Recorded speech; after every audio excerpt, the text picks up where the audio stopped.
Welcome to the Season 3 premiere of Writing Tales. We have a great episode to welcome in this new season. This past winter was rough on all of us. I wanted this episode to include stories about winter, and although we had plenty of snow, I didn't have plenty of stories.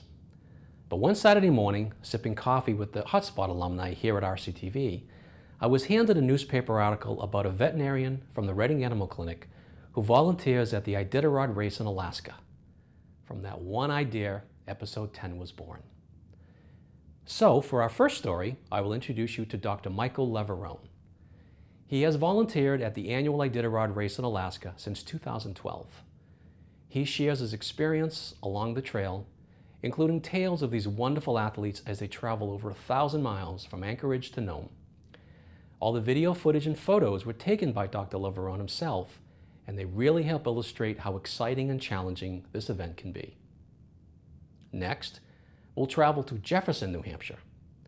In the heart of the White Mountains, we found a great organization that provides sledding adventures that we can all enjoy. Muddy Paw Sled Dog Kennel is a kennel comprised of over 100 sled dogs, ranging from racing Alaskan Huskies to more traditional breeds like Siberians and Malamutes. They specialize in providing dog sledding adventures through their dog sled tours. They also focus on rescuing Alaskan Huskies in need of a home, giving them a job for life.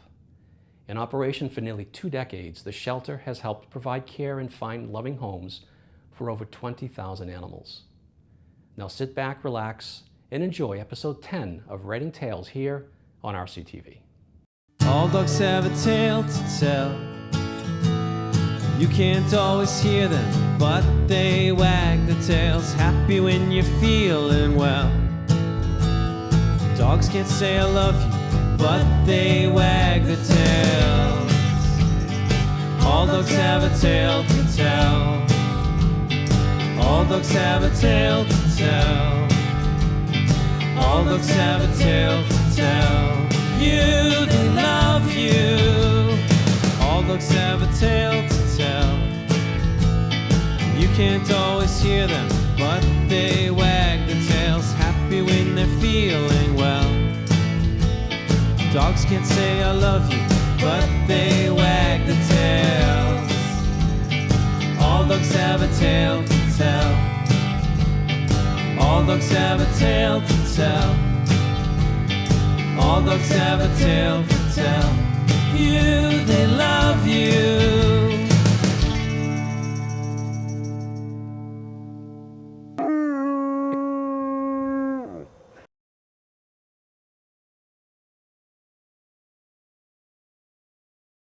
Hi, my name is Dr. Michael Leverone. I'm a veterinarian at Reading Animal Clinic here in Reading, Mass. I'm also a volunteer veterinarian at the Alaska Iditarod race. My family and I went to visited Alaska in the summer of 2011, and one of the many things we did there was visit the kennels of the Seavey family near Seward, Alaska. And between that and visiting Iditarod headquarters in Wasilla, it made me realize that the Iditarod is a very big deal in Alaska. And many volunteers, including volunteer veterinarians, are needed to get the race going every year.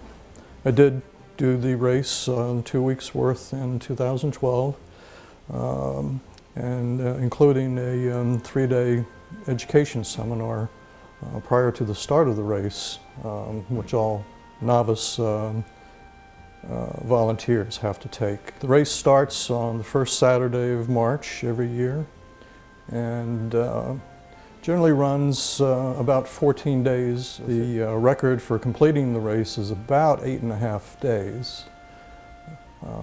Some people take longer than 2 weeks to do it. So all in all, anywhere from 45 to 55 veterinarians participate in the race. Our role is to examine the dogs, all of them if possible, at every checkpoint. The race is officially 1,049 miles long, give or take, because there are 2 changes in the route that take place on alternate years. There's a northern route and a southern route in the middle portion of the race, and so the mileage varies. There are something like 24 checkpoints along the length of the trail between Anchorage and Nome, and as the racers progress, veterinarians need to be in place at the checkpoints through which they're passing so that we can examine the dogs, try to pick up problems before they become big problems, assist the mushers with advice and medications, things of that nature, take care of any dogs that they have to drop from the race, and many of them do. The mushers start with a maximum of 16 dogs per team, and I believe they need to finish with at least 5. Movement up and down the trail is interesting and again attractive to me. The Iditarod Air Force is the only way to move people and personnel and supplies up and down the Iditarod Trail. So the Iditarod Air Force is a group of approximately 14, I think, volunteer pilots. They're required to have considerable experience as bush pilots, but they volunteer their time and their airplanes. The Iditarod Trail Committee pays for the gasoline, and but they ferry in their Cessna 185s and so forth. They ferry the vets, communications people, the dogs back and forth, supplies back and forth, and they're the lifeblood of the operation.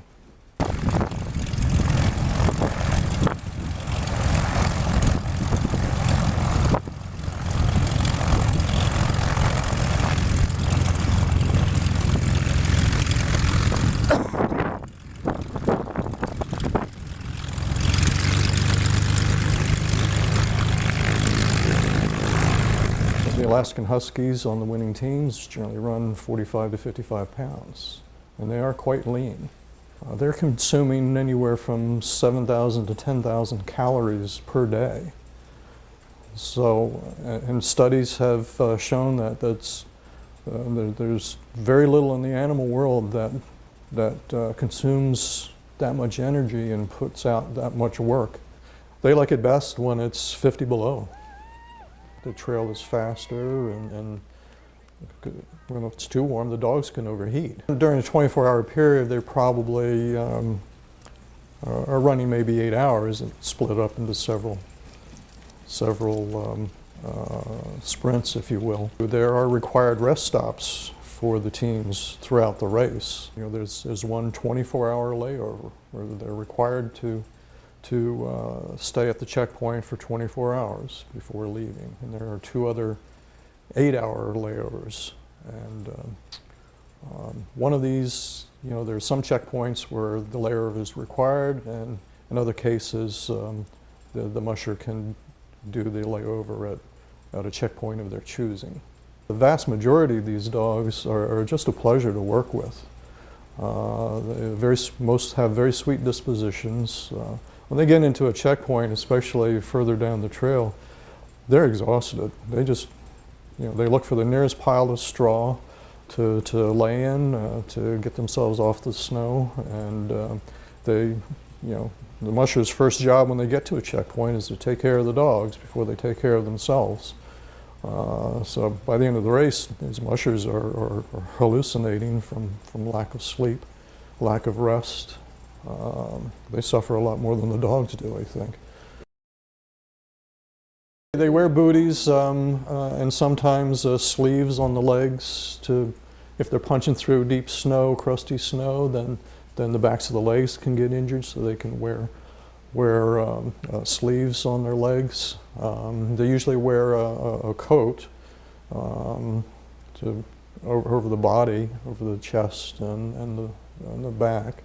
Each dog has to undergo a thorough physical exam, including blood work and an electrocardiogram, and each is microchipped so they can be identified individually. Not the first year, but last year I did see the start of the race in downtown Anchorage. And that start is actually a ceremonial start. They only go about 18 miles that first day. And then they crate all the dogs up and then everybody moves to Wasilla, to Iditarod headquarters, and that's where the race officially starts on the first Sunday of March. The first year I got to, I think, 4 different checkpoints out of the 24.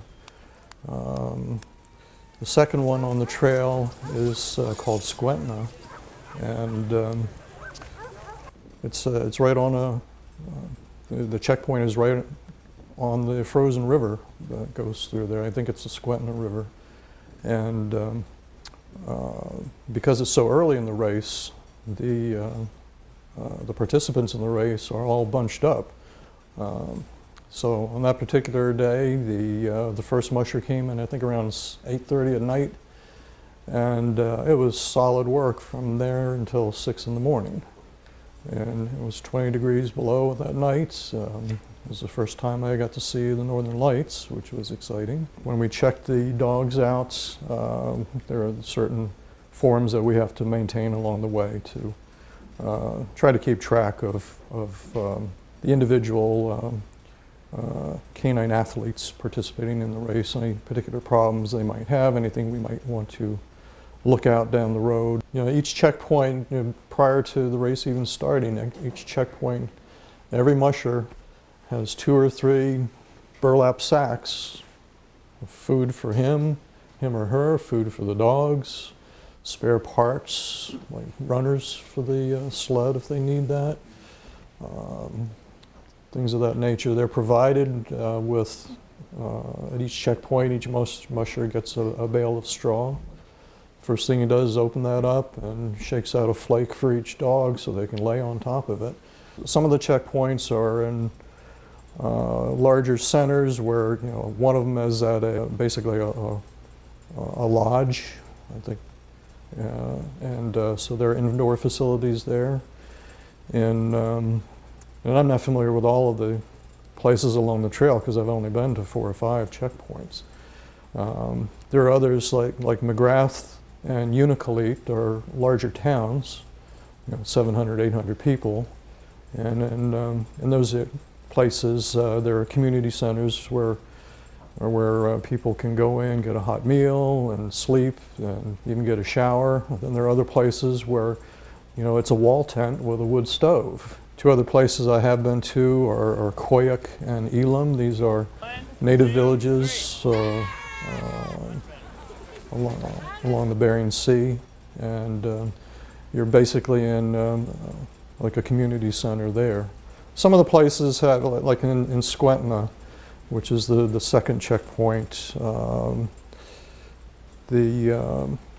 there's kind of a lodge, a house, if you will, and the bottom floor is, there's a whole crew of, I don't know, at least 24 people that most of them are from the Seattle area, and they come every year, and a lot of them have been doing it for 15, 16 years.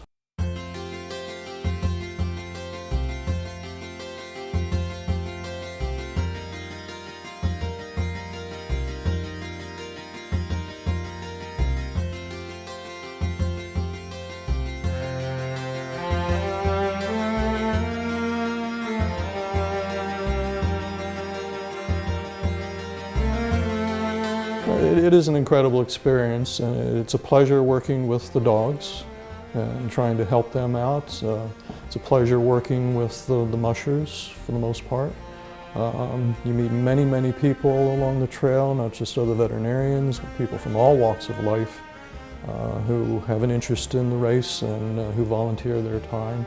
Something like 2,000 volunteers are necessary to run this big event. And just the scenery is beautiful. I like being outdoors to begin with. Being able to see the northern lights, being able to travel around in small planes, which I love too. It's just a great all-around experience.